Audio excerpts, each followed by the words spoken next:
que ir con ojo en la calle. ¿Por qué están las farolas si no se ve? No lo entiendo.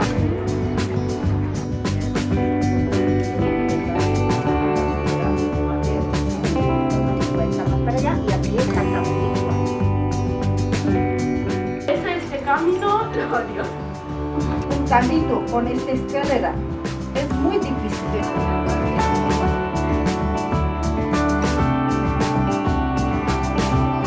La gente oficia esto de váter de perro y de contenedor.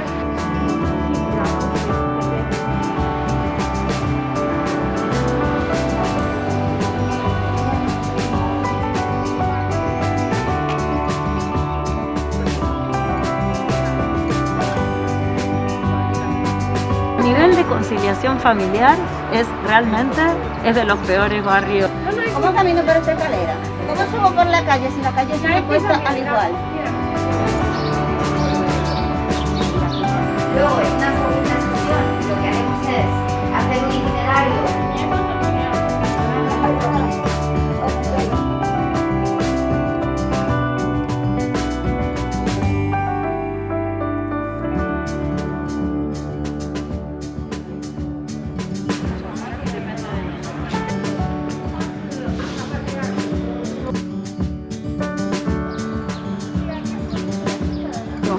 Yo quiero este barrio súper bien.